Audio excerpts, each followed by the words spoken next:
한정규입니다.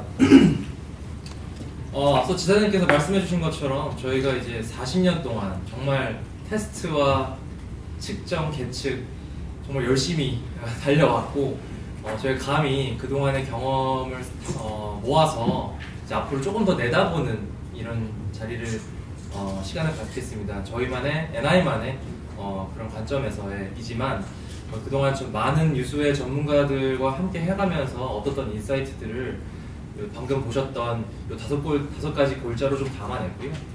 제가 발표드릴 부분은 이제 말씀 주셨던 것처럼 첫 두 가지 이제 IoT, 산문용 IoT와 또 그에 딸려서 이제 최근에 뭐 인공지능 많이 들으셨죠? 머신러닝, 딥러닝 이런 것들에 대한 내용들이 있는데 이런 것들이 과연 단순히 뭐 알파고가 바둑을 했듯이 뭐 IT 뭐 이런 분야뿐만 아니라 이제 정말 오늘 만나신 여러 이런 측정을 하는 엔지니어들한테 어떻게 그런 인공지능과 그런 트렌드들이 다가오는지 좀 말씀을 드리겠습니다.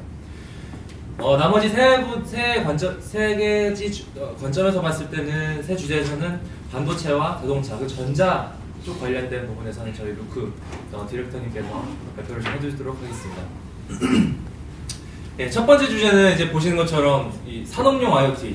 IoT라고 하는 건 지금 소비재, 뭐 핸드폰 이런 건 정말 너무도 친숙하지만 정말 산업 현장에서는 IoT가 어떻게 적용되는지는 사실은 아직은 조금 많이 다녀보셔서 아시겠지만 아직은 조금 뜬구름인 것 같기도 하고 실제적으로 어떻게 다가오는지 그런 것들이 참 조금씩 묻혀가는 돼가고 있지만 그런 것들에서 많이 궁금해하실 것 같습니다. 저희가 바라봤을 때 산업에서 IoT를 관리를 하는 데 있어서 여러 가지 좀 경험들이라든지 여태까지 노하우들을 지금 보시는 것처럼 세 가지 필수 조건이라고 해서 좀 소개를 드릴 텐데요. 지금 뭐 엑센처라고 하는 이제 뭐 대표적인 IT 컨설팅 업체에서 얘기하는 내용들을 보면 한 2020년경쯤서부터는 이 IIoT라고 하는 기술이 정말 이 리더분들이 설문해 주신 결과 한 95% 정도는 다 3년 안에 IIoT에 관련된 기술, 시스템을 도입을 한다는 것에 대해서 다 긍정적으로 검토를 하고 있습니다. 왜 그럴까요? 정말 여러 가지 이유들이 많이 있을 거예요. 단순히 새로운 기술을 채택을 하기 위해서. 근데 아시겠지만 사실 시장 경기라고 하는 것들이 더 예전처럼 이렇게 빠르게 성장하는 그런 시는 참 지난 것 같습니다. 모든 것들이 기술이 융복합화가 되고 하다 보니까 발전을 해가는 과정 중에 조금 더 긴밀하게 측정을 해보고 정말 효과적인 투자였는지 ROI를 체크를 해보고 이런 것들이 참 많이 필요한 부분들이겠죠. 그래서 아마 비즈니스 리더들이 전반적으로 이 시장에서는 이런 매니저급들 내지는 정말 이 테스트의 전반적인 운영을 하시는 분들께서 IIoT의 기술의 도입의 필요성을 좀 절실히 느끼고 있는 시점인 거죠. 그래서 지금 이미 적극적으로 도입을 하고 계시는 분들도 계시지만 앞으로의 3년을 내다보면서 많은 분들께서 적극적으로 도입을 하는 것에 대해서 검토를 하고 계시다고 합니다.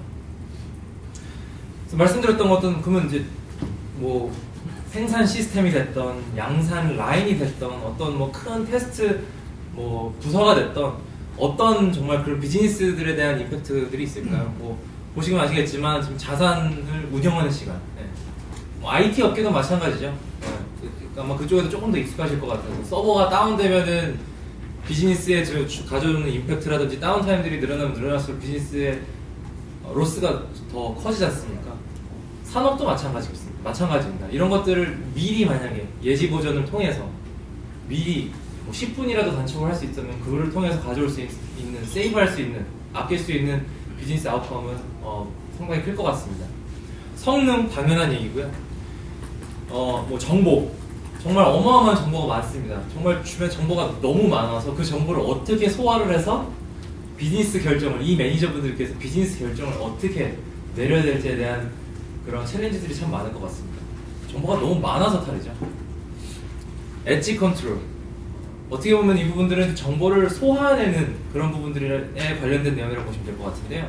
단순히 중앙에서 모든 데이터를 사방팔방 쏟아져 있는 데이터를 다 받아서 중앙에서 처리하는 게 아니라 만약에 그 앞단의 엣지에서 조금이라도 프리프로세싱이라든지 이런 처리들이 돼서 중앙으로 데이터가 넘어온다면 좀 더 중앙에서는 각 노드별로 결정이 내려진 어느 정도의 좀 함축된 데이터들을 받아서 중앙에서 데이터를 소화를 해낸다면 조금 더 수월하겠죠. 그래서 그런 부분들도 있고 또 이제 유지 보수 관련된 비용들도 있습니다. 지금 보시면 오른쪽 왼편으로 보시면 이제 뭐 차이나 스틸이라고 이제 중국이 아니죠, 대만의 최대 철강 회사입니다. 우리나라 지금 포스코 같은 기업인데 2010년에는 한 250시간의 다운타임이 있었는데 한 2013년 정도 들어서 한 80시간인가요? 네, 80시간 정도로 그 전체적인 다운타임을 줄일 수 있었다고 하고요. 이런 IoT의 기술에 적용을 함으로써 뭐 그 외에도 블루 오리진과 같은 내지는 파이어플라이 뭐 이제 세계적으로 좀 유명한 농기계 그 자동화 업체이고 제규어 랜드로버 같은 경우 자동차에서도 무수히 많은 데이터들이 나오고 있습니다. 거의 하루에 500 테라바이트 수준의 데이터들이 이렇게 나오고 하는데 그런 것들을 어떻게 처리해야 될지에 대한 고민들이 많아지고 있는 것 같습니다. 다시 한번 말씀을 드리면 폭발적으로 데이터가 그럼 어디서 나오느냐? 다 센서에서 다 넘어오죠. 이 실제 돌아가는 아날로그 환경에 있는 모든 요소들을 디지털 세상으로 변환해서 가져오는 거예요. 근데 그런 것들을 센서로 다 일일이 다 모든 사물을 통해서 수집을 하다 보면 정말 폭발적으로 이런 OT, 오퍼레이션 테크놀로지라서 이제 센서 레벨 단의 것들을 얘기를 하는데 폭발적으로 증가할 테고 환경이 많이 변하고 있습니다. 소프트웨어도 자주자주 업그레이드 해줘야 되고 펌웨어도 자주자주 업그레이드 해줘야 되고 그리고 마찬가지로 데이터를 많이 데이터가 상당히 많은 양의 데이터가 생성이 된다는 건데 이 부분들을 이제 앞으로도 계속 그 지속적으로 잘 유지해 나가고 관리를 해 나가고 하려면 아무래도 이 모든 분산되어 있는 센서, OT, 오퍼레이션 시스템들을 원격에서 시스템을 잘 유기적으로 관리할 수 있는 것들이 필수적일 것 같고요.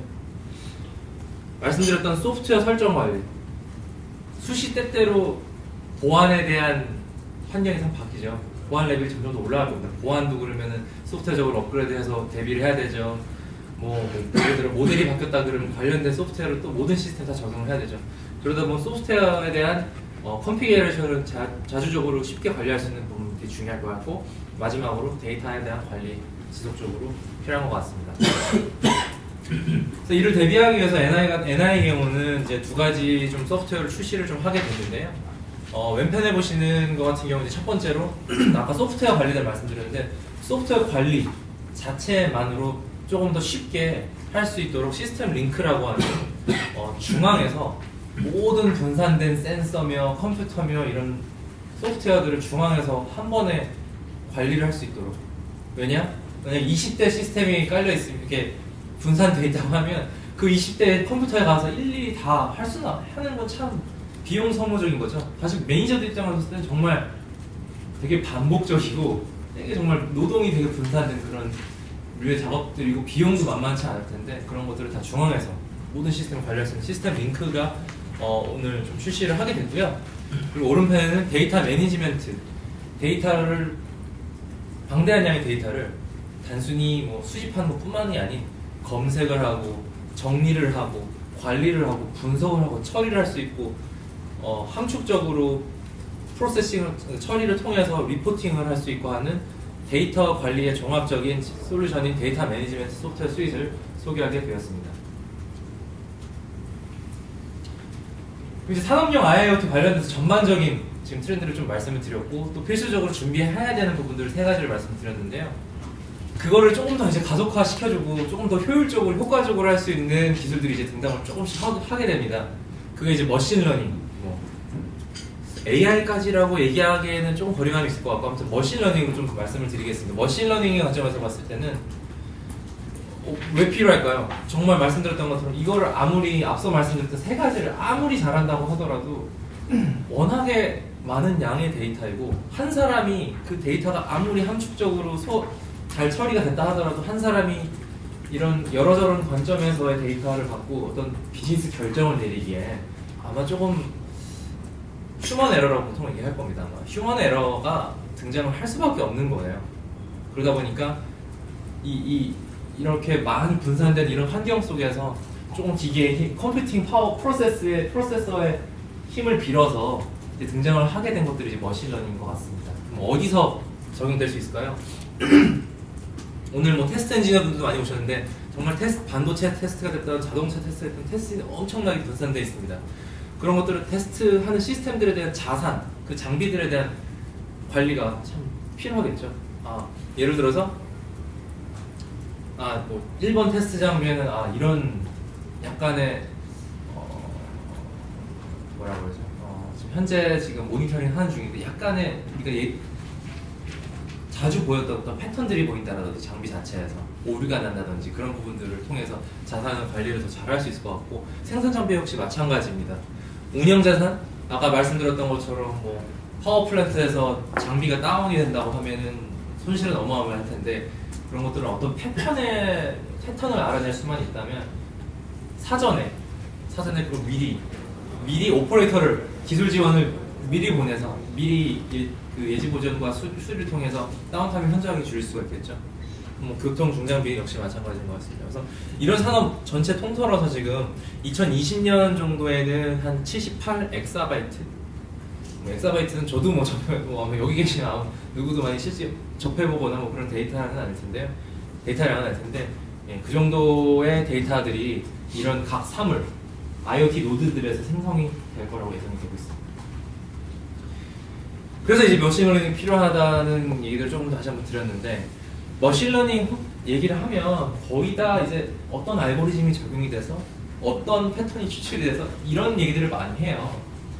근데 중요한 거는 이제 특히 이제 저희와 같은 이제 테스트나 어떤 측정 엔지니어들 입장에서 봤을 때 방대한 양의 데이터가 있다는 거가 전제로 머신러닝을 하거든요. 그럼 방대한 양의 데이터가 어디서 나올까요?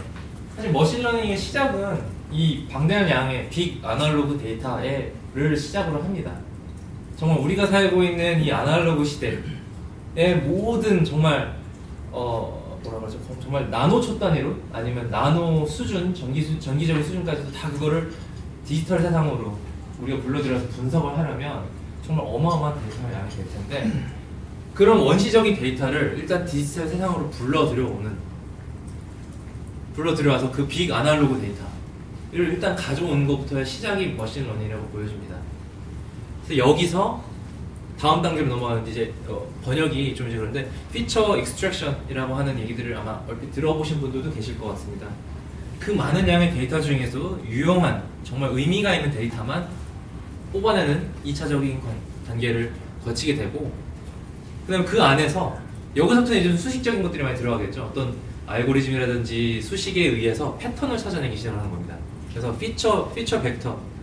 그래서 여기서부터 통해서 그 중에서 이제 모델을 뽑는 거죠. 어떤 수식들의 총 집합, 그리고 내지는 시뮬레이션 환경을 통해서 얻어낼 수 있는 그런 것들을 모델을 만들음으로써 그 안에서 모델 학습과 이런 것들이 통해지게 되는 거죠.